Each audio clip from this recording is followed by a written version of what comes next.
আসসালামু আলাইকুম রহমতুল্লাহ সবাইকে। আমাকে স্পষ্ট শুনতে পাওয়া যাচ্ছে কিনা, স্পষ্ট দেখতে পাওয়া যাচ্ছে কিনা আমাকে একটু কাইন্ডলি জানাবেন।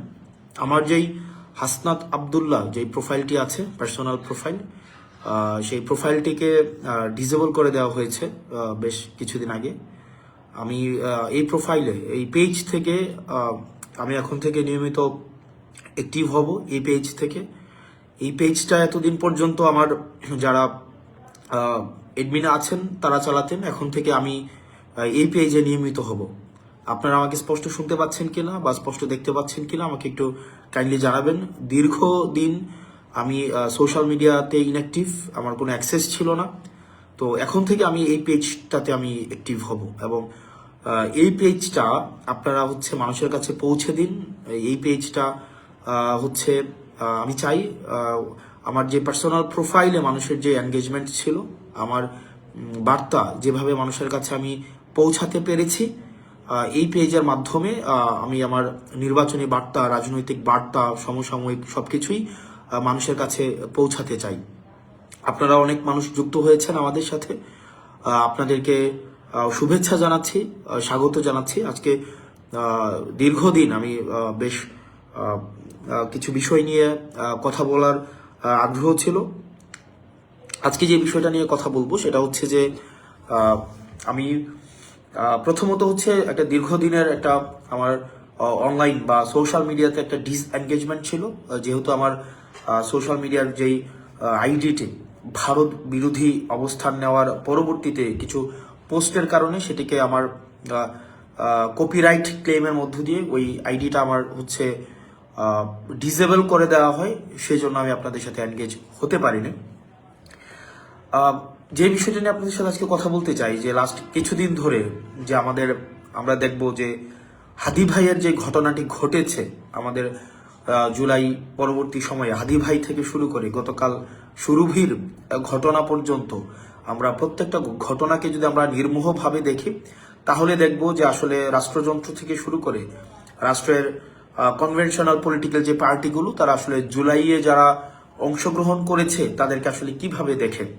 আপনারা যদি মেহেদিকে দেখেন, হাদি ভাইকে দেখেন এবং সুরভির কার্যক্রমকে আপনারা যদি রাষ্ট্র কিভাবে সেইটিকে আমলে নিয়েছে, এই জায়গাগুলো যদি দেখেন, তাহলে দেখবেন যে জুলাই যারা অংশগ্রহণ করেছে, রাষ্ট্রযন্ত্র তাদের প্রতি এক ধরনের বিদ্বেষমূলক একটা মনোভাব পোষণ করে এবং তারা একটা সুযোগের অপেক্ষায় রয়েছে, যে একটা সুযোগের যে কোনো একটা উপলক্ষের মধ্য দিয়ে জুলাইয়ে যারা সম্পৃক্ত ছিল তাদেরকে অপ্রাসঙ্গিক করে দেওয়ার যে প্রচেষ্টা, সেই প্রচেষ্টা কিন্তু এখনো অব্যাহত রয়েছে। ফলত আমরা দেখেছি যে হাদি ভাইয়ের হত্যাকাণ্ডেরও এখনো পর্যন্ত কোনো বিচার হয়নি। এখনো পর্যন্ত আমরা রাষ্ট্রকে দেখিনি বা সরকারকে দেখিনি, অন্তর্বর্তীকালীন সরকারের যারা দায়িত্বপ্রাপ্ত পুলিশ প্রশাসন থেকে শুরু করে গোয়েন্দা সংস্থা যারা আছে, এখনো পর্যন্ত আমরা দেখিনি কোনো ধরনের দৃশ্যমান কোনো ধরনের পদক্ষেপ নিয়েছে, যেটির মধ্য দিয়ে আমরা মনে করতে পারি যে আপনার বিচারের অগ্রগতি রয়েছে। বিচারের অগ্রগতি তো হয়নি, বরং আমরা দেখেছি এই হাদি ভাইয়ের পরবর্তী ঘটনার পরে বেশ কিছু ঘটনা ঘটেছে যেগুলো উদ্বেগজনক। মেহেদির ঘটনা, হবিগঞ্জের সুরভির ঘটনা, সেখানে আমরা দেখেছি আইন শৃঙ্খলা বাহিনীকে জুলাইয়ে যারা অংশগ্রহণ করেছে তাদের বিরুদ্ধে অবস্থান নিতে। বলে রাখা ভালো এক্ষেত্রে, আমরা দেখেছি যে হাদি ভাই যেদিন শাহাদাত বরণ করেন, সেদিন সাংবাদিক ইলিয়াসের আইডিটি এই অন্তর্বর্তীকালীন সরকার মেটা থেকে নামিয়ে দেন। অর্থাৎ মেটাকে এই সরকার যদি চায়, তাহলে সাংবাদিক ইলিয়াসকে অ্যানার্কিস্ট হিসাবে বিবেচনা করে তার আইডিটি মেটা থেকে সরিয়ে দেওয়া হয়, ফেসবুক থেকে সরিয়ে দেওয়া হয় এবং সরকার চেয়েছে এবং সেটি পেরেছে। কিন্তু সরকারের কাছে প্রশ্ন, গত 1.5 বছর যাবৎ আওয়ামী লীগ সম্পৃক্ত যেই আইডিগুলো আছে, যারা সোশ্যাল মিডিয়াতে সোশ্যালি অ্যানার্কি তৈরি করছে, সেই আইডির বিরুদ্ধে আপনারা এখনো পর্যন্ত কোনো ব্যবস্থা নেননি। তাহলে সেটা স্পষ্ট হয়েছে আপনারা চাননি, এই কারণে ব্যবস্থা নিতে পারেননি। আপনারা চেয়েছেন সাংবাদিক ইলিয়াসের আইডি আপনারা নষ্ট করে দিবেন, আপনারা সোশ্যাল মিডিয়া থেকে নামিয়ে ফেলবেন, আপনারা চেয়েছেন এবং আপনারা সেটি সক্ষম হয়েছেন। তাহলে আপনাদের কাছে আমার প্রশ্ন, এখনো পর্যন্ত যারা আওয়ামী লীগ পেজ থেকে জুলাই অভ্যুত্থানে যারা অংশগ্রহণ করেছে এবং পরবর্তীতে এই অন্তর্বর্তীকালীন সরকারের বিরুদ্ধে লাগাতার যে ধরনের চরিত্র হনন করেছে, যেভাবে প্রপাগান্ডা ছড়িয়েছে, সেটির বিরুদ্ধে কিন্তু আপনারা কোনো ব্যবস্থা নেননি। আপনারা এই কারণে ব্যবস্থা নেননি কারণ আপনারা চাননি। পরবর্তীতে আপনারা দেখবেন গত সপ্তাহর বা তার বেশি সময় ধরে আমাদের দেশের ব্যবসায়িকদের আচরণ, আমাদের দেশের মিডিয়ার আচরণ, আমাদের দেশের প্রশাসনের আচরণ, এই তিনটার যে একটা আনহোলি নেক্সাস হাসিনার সময় আমরা দেখেছি। হাসিনাকে কাল্ট বানানোর ক্ষেত্রে মিডিয়াকে আমরা দেখেছি যে একটা হাসিনার যে সেবাদাস হতে মিডিয়া ইচ্ছাকৃতভাবে অনিচ্ছাকৃতভাবে তৈলমর্ধনের মধ্য দিয়ে আমরা দেখেছি হাসিনাকে কাল্ট বানিয়েছে। একই সাথে সাথে আমরা ব্যবসায়িক কমিউনিটিকে দেখেছি যে কিভাবে হাসিনাকে বারবার আমরা, যেমন আপনি দেখবেন যে সমকালের আবুল কালাম আজাদ, একে আজাদ নামে পরিচিত, চ্যানেল 24-এর, আমরা দেখেছি 2 আগস্ট উনি বলেছেন হাসিনা সরকার বারবার দরকার এবং আমরা আপনার হাতকে শক্তিশালী করব। এবং গতকাল আমরা দেখলাম যে জনাব তারেক জিয়ার সাথে ব্যবসায়ীদের যাদের হ্যান্ডশেক হয়েছে, খুবই একটা উষ্ণ অভ্যর্থনা তারেক জিয়াকে যেই ব্যবসায়ীরা দিয়েছেন, এই ব্যবসায়ীদের পরিচালিত মিডিয়াগুলাই গত 1.5 দশকের বেশি সময়ে আপনার তারেক জিয়ার যে নেতাকর্মীরা দেশে গুম হয়েছে, খুন হয়েছে, নির্যাতিত হয়েছে, নিপীড়িত হয়েছে, তাদের বৈধতা উৎপাদন করেছে এই ব্যবসায়ীদের পরিচালিত মিডিয়ার দ্বারা। কি আইরনি, ভাগ্যের কি নির্মম পরিহাস। আজকে জনাব তারেক জিয়া তাদের যেই নেতাকর্মী রয়েছে, যারা গুম হয়েছে, আহত হয়েছে, নির্যাতিত হয়েছে, নিপীড়িত হয়েছে, তাদের রক্তের উপরে দাঁড়িয়ে তাদের হত্যাকাণ্ডের, তাদের গুমের, তাদের নির্যাতনের, তাদের নিপীড়নের যেসব মিডিয়া বৈধতা উৎপাদন করেছে, সেসব মিডিয়া মালিকদেরকে একদম উষ্ণ অভ্যর্থনা জানাচ্ছেন। আসলে আমরা বিএনপিকে এই জায়গায় আপনি দেখবেন যে বিএনপির আমি আমার এলাকার কথাই বলতে পারি যে যারা গত 1.5 দশকের বেশি সময় ধরে যারা রাস্তায় শ্রম দিয়েছে, ঘাম দিয়েছে, রাস্তায় হরতাল সফল করার জন্য রাস্তায় নেমে এসছে, তাদেরকে আমরা দেখেছি এখন কিভাবে অপাঙ্ক্তেয় ঘোষণা করা হয়েছে, তাদেরকে কিভাবে বিএনপি থেকে মাইনাস করা হচ্ছে। অথচ আমরা দেখছি 5 আগস্টের পরবর্তী সময়ে যারা বিএনপিকে একটা রাজনৈতিক দল হিসেবে বিবেচনা করেছে, বিএনপিকে যারা হত্যাযোগ্য করে তুলেছে, যেসব মিডিয়া বিএনপিকে সন্ত্রাস, আগুন সন্ত্রাস হিসেবে বিবেচনা করেছে, সময় টেলিভিশন এবং 71 টেলিভিশনের মতো টেলিভিশনের মালিকদেরকে আমরা যখন দেখি জনাব তারেক যে উষ্ণ অভ্যর্থনা দিচ্ছেন, সেটি আসলে আমি কিভাবে নেই সেটা মুখ্য না। বিএনপির নেতাকর্মীরা যারা দীর্ঘ 1.5 দশকের বেশি সময় ধরে যারা এই গণতন্ত্রের জন্য লড়াই সংগ্রাম করেছে, তারা কিভাবে নেয় আসলে সেটি প্রশ্নবিদ্ধ। এবং আমরা দেখতে পাচ্ছি, এবং নির্বাচনের আগেই এই ব্যবসায়িক নেক্সাস, যে মিডিয়া মাফিয়া এবং যে প্রশাসন যেভাবে তারেক জিয়াকে মাফিয়া বানানোর যে চক্রান্ত করছে, তারা বিএনপি থেকে এখন বড় বিএনপি হয়ে উঠছে। এবং এটি আশঙ্কাজনক এবং এভাবেই একটা ফেসিস্ট উৎপাদন হয়।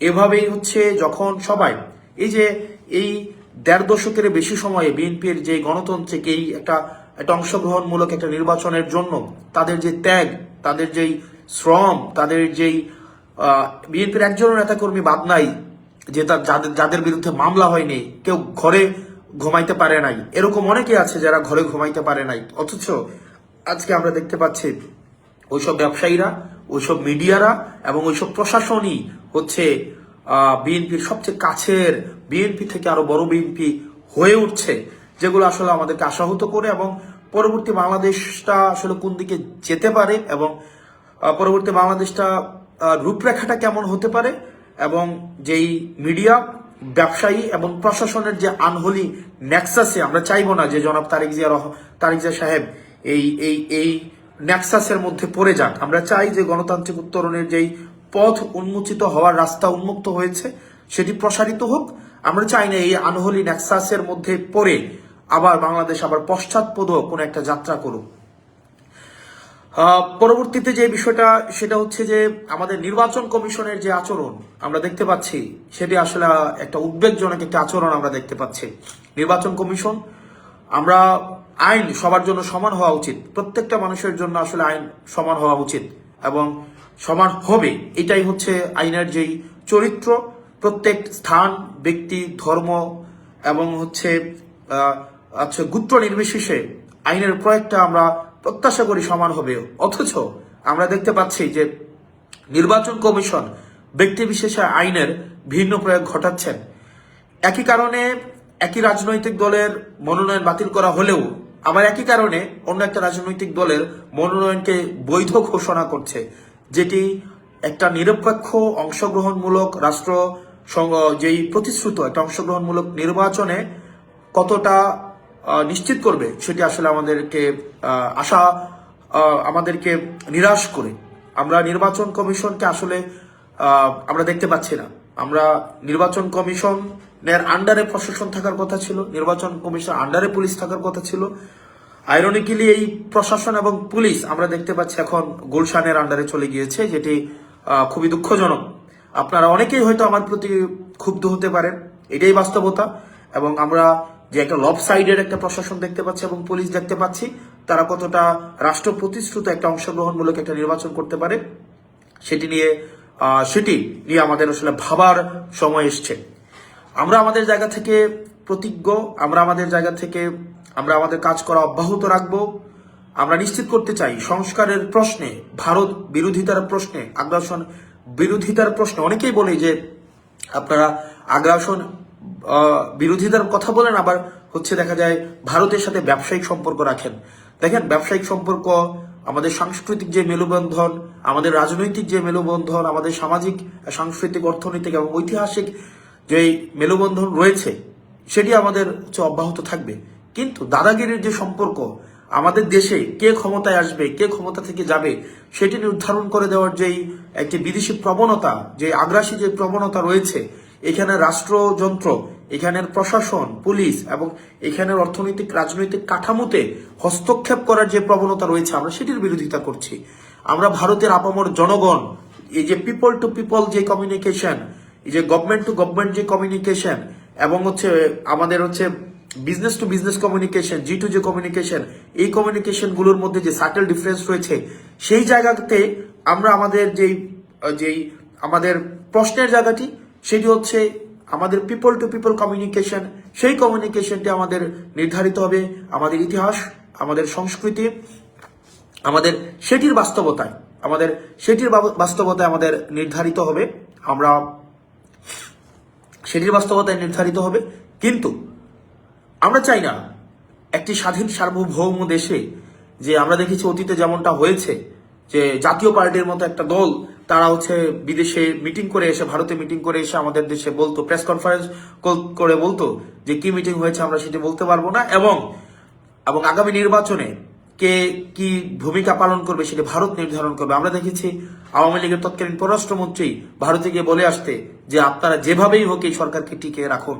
আমরা চাই বাংলাদেশের সরকার নির্ধারণ করবে বাংলাদেশের জনগণ যাকেই ভোট দিয়ে নির্বাচিত করে বাংলাদেশ জনগণ এবং প্রত্যেকটা রাজনৈতিক দল সেই ম্যান্ডেটকেই সম্মান জানাবে। কিন্তু সেটি যদি জনগণ নির্ধারণ না করে, সেটি যদি ভারত বা পার্শ্ববর্তী দেশ নির্ধারণ করে দেয়, আমাদের প্রশ্নের এবং আমাদের আঙুল উঁচা করার জায়গাটা সেইখানটাই। তো আমরা চাই, আমরা যারা সংস্কারের পক্ষে আমরা যেই জোট অবস্থান নিয়েছি, আমরা আগ্রাসন বিরোধিতার প্রশ্নে যে জোট অবস্থান নিয়েছি, দুর্নীতি বিরোধিতার প্রশ্নে আমরা যেই জোট অবস্থান নিয়েছি, আমরা সেই জোট আমাদের কার্যক্রম অব্যাহত রাখবো। একই সাথে এই নির্বাচনে দুইটা পক্ষ ভাগ হয়ে গিয়েছে, একটা গোলামীর জোট, একটা আজাদির জোট। আমরা আপনাদের কাছে প্রত্যাশা করব এবং আপনাদের কাছে আহ্বান জানাবো, যারা দুর্নীতির বিরুদ্ধে যারা অবস্থান নিবে আপনারা তাদেরকে সমর্থন দিন, যারা আগ্রাসন বিরোধিতার প্রশ্নে যারা অবস্থান নিবে আপনারা তাদেরকে সমর্থন দিন, যারা বিদেশি আধিপত্যের বিরুদ্ধে অবস্থান নিবে আপনারা তাদেরকে সমর্থন দিন, যারা এই সংস্কারের পক্ষে, যারা আধিপত্যবাদের বিরুদ্ধে অবস্থান নিবে তাদেরকে আপনারা সমর্থন দিন। আগ্রাসন বিরোধিতার বিপক্ষে যারা অবস্থান নেবে, আগ্রাসন বিরোধিতার যারা করবে আপনারা তাদেরকে সমর্থন দিন। এবং দিন শেষে আমাদের বহুল কাঙ্ক্ষিত জুলাইয়ের পরবর্তীতে আমাদের আমাদের যে সংস্কার, আমরা সংস্কারের পথে হাঁটছি, সেটিকে যারা বাস্তবায়নের প্রতিশ্রুতি দিবে আপনারা তাদের পক্ষে নেন।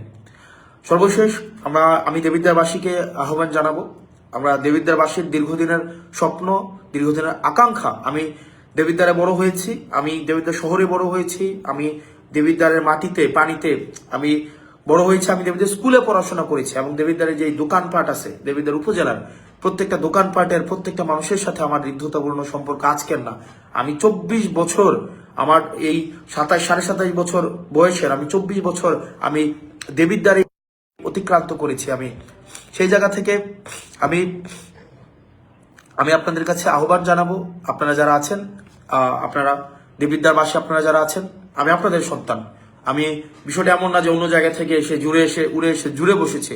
আমি এই মেঠুপথ দিয়ে হেঁটে বেরিয়েছি।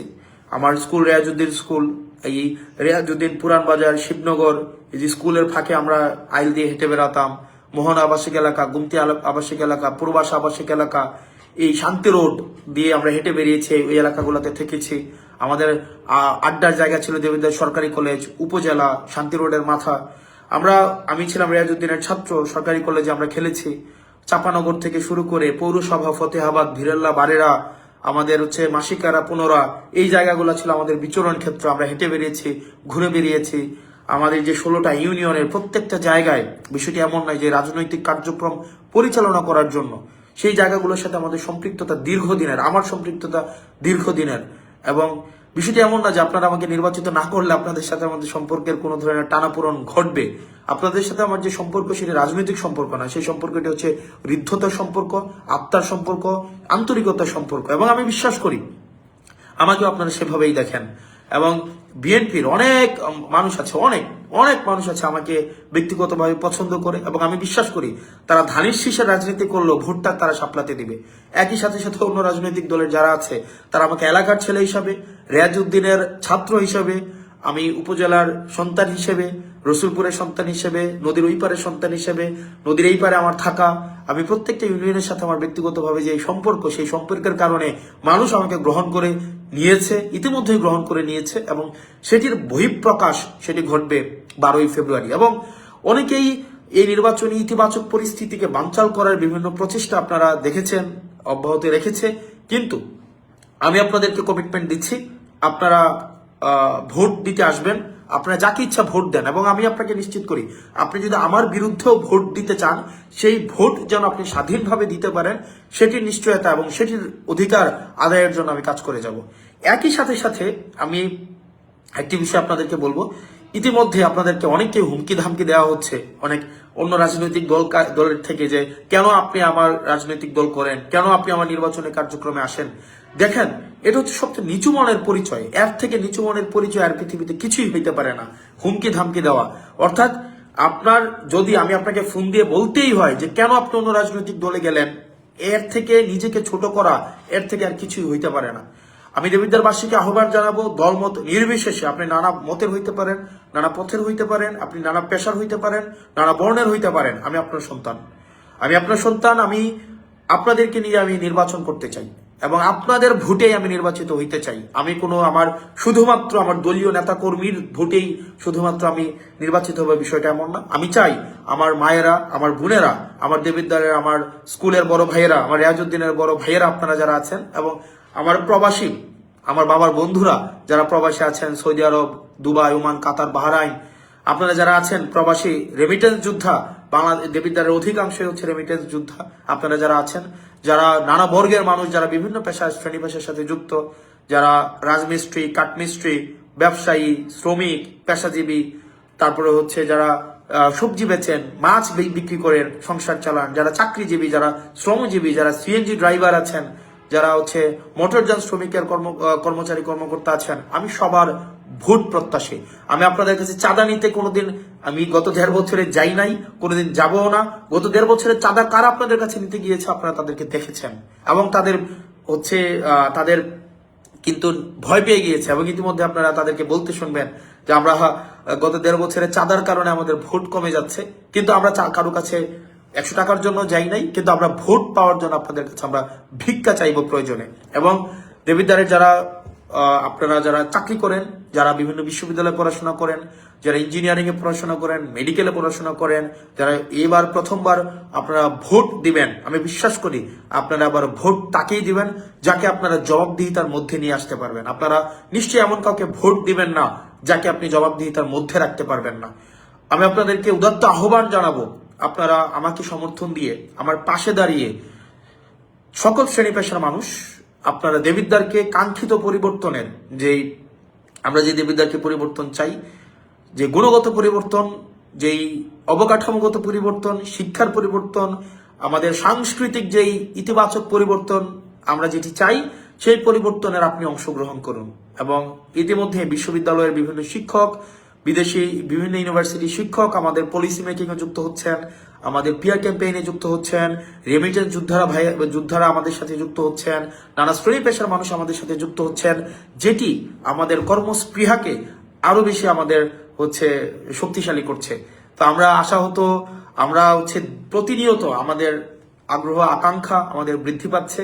আমাদের সাথে যারা আছেন আপনারা দেখবেন কারা আমাদের সাথে আছে, সমাজে শিক্ষিত, মার্জিত, ভদ্র, যারা ইতিবাচক পরিবর্তন চায়, বিভিন্ন নানা শ্রেণী পেশার মানুষ, রেমিটেন্স যোদ্ধা আমাদের পাশে আছে।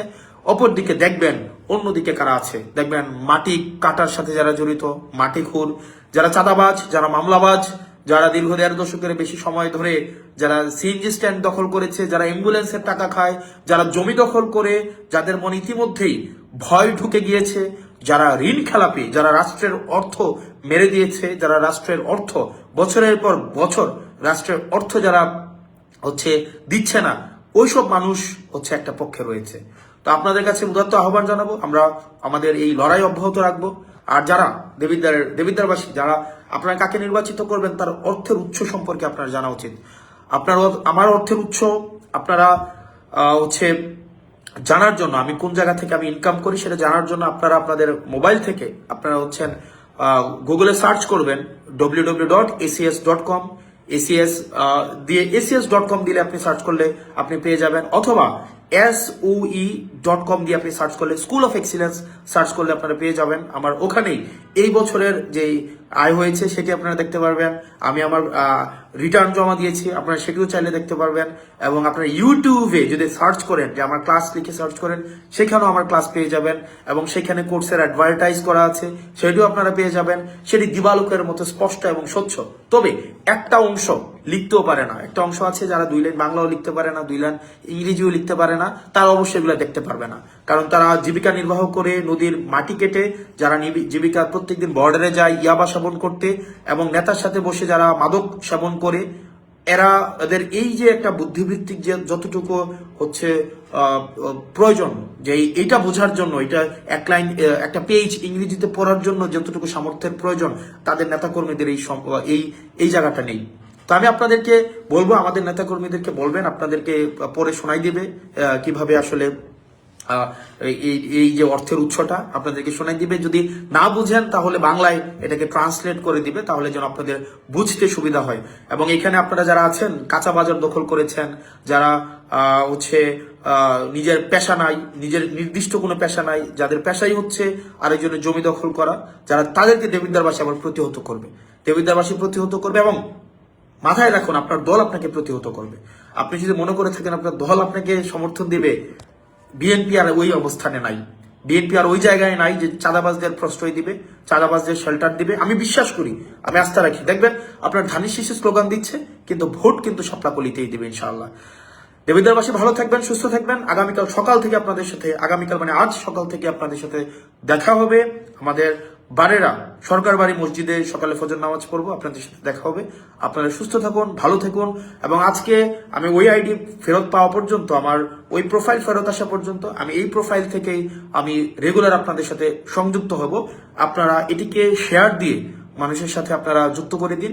এবং আমি প্রতিশ্রুতি দিচ্ছি, আমাদের যে দুর্নীতির বিরুদ্ধে যে আমাদের অবস্থান, এবং আগ্রাসনবাদের বিরুদ্ধে যে আমাদের অবস্থান, সংসারের পক্ষে যে আমাদের অবস্থান, সেটি আমাদের অটুট এবং দৃঢ় থাকবে ইনশাআল্লাহ। আপনারা ভালো থাকবেন, সুস্থ থাকবেন। আসসালামু আলাইকুম আ রহমতুল্লাহ।